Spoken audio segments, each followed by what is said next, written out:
ते या ठिकाणी आले, त्यांचं विशेष या ठिकाणी मी आभार व्यक्त करतो. आणि यापुढे एक सेशन आहे, त्या सेशनसाठी आता मला वाटते मानसिकता नसेलच, बराच वेळ झाला आहे. मेडिटेशनचा भाग असतो, त्यासाठी आपली मानसिकता हवी असते. काही लोकांची मानसिकता असेल तर आपण मेडिटेशन 10 मिनिटं घेऊ शकतो. मेडिटेशन 10 मिनिटं मानसिकता असेल तर आपल्याला घेता येईल. हा परमिशन असेल बसू शकत असाल 10 मिनिटं मेडिटेशन घेता येईल आपल्याला. मग बसावं लागेल तुमचं.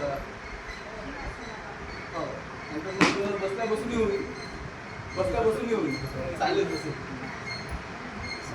पहिले मित्र उपक्रमाची माहिती आपली इथे. शासनाने महाराष्ट्र शासनाने आपल्या विद्यार्थ्यांसाठी 2,500 विद्यार्थी आहेत. ते आपल्या शाळेमध्ये शिकतात ते मुलं, त्या मुलांना फक्त एक आनापान उपक्रम आहे, त्याची त्यांनी जाणीव व्हावी, त्याला याचं महत्त्व कळावं आणि मेडिटेशन काय आहे याचं महत्त्व विद्यार्थ्यांना सुद्धा कळावं.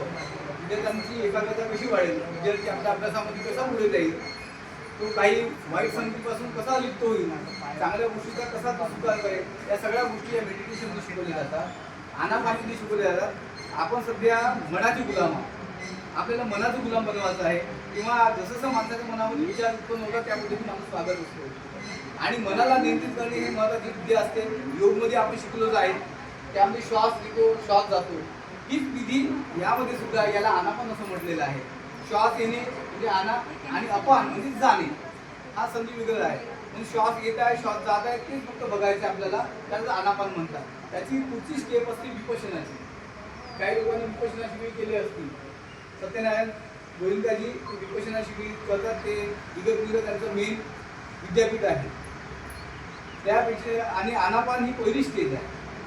श्वास येत आहे श्वास जाते याची जाणीव सुद्धा व्हायला किती दिवस लागतात. आणि विद्यार्थी कंटिन्यू 10 मिनिटं समजा त्याने आनापान केलं, सकाळी जेव्हा तो शाळेत येतो तेव्हा 10 मिनिटं आणि शाळा सुटण्याच्या आधी 10 मिनिटं, अशा पद्धतीने त्याला आनापान केलं पाहिजे. म्हणून शासनाने शासन परिपत्रक सुद्धा काढलेलं आहे. काही शाळांमध्ये या गोष्टींचा उपयोग केला जाते आणि ज्या ज्या विद्यार्थ्यांनी याचा लाभ घेतला निश्चितच त्यांच्या जीवनामध्ये सुद्धा बदल झालेला आहे. मुलांची चिडचिड आपण नेहमी बघतो, मुलं मोबाईलपासून लांब सुद्धा जात नाहीत. 5 मिनिटं सुद्धा मोबाईल नसतं तरी मुलं राहू शकत नाही. आणि मोबाईलमुळं जे दुष्परिणाम आहे ते आपण पाहिलेलं आहे. मुलांनी त्या मोबाईलमुळं काय काय नाही केलं आहे ते सुद्धा आपण जाणत आहे. म्हणून मुलांना संस्कार देणं आवश्यक आहे.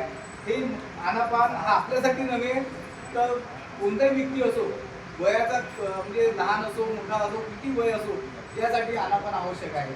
हे ध्यान साधना आहे, ही मनाला नियंत्रित करण्याची विद्या आहे. आणि याचा उपयोग हा नेहमीच आपण जीवनात दैनंदिन जीवनात करू शकतो. तेव्हा इच्छा असेल तर आपण 10 मिनिटं या ठिकाणी आनापान घेऊया.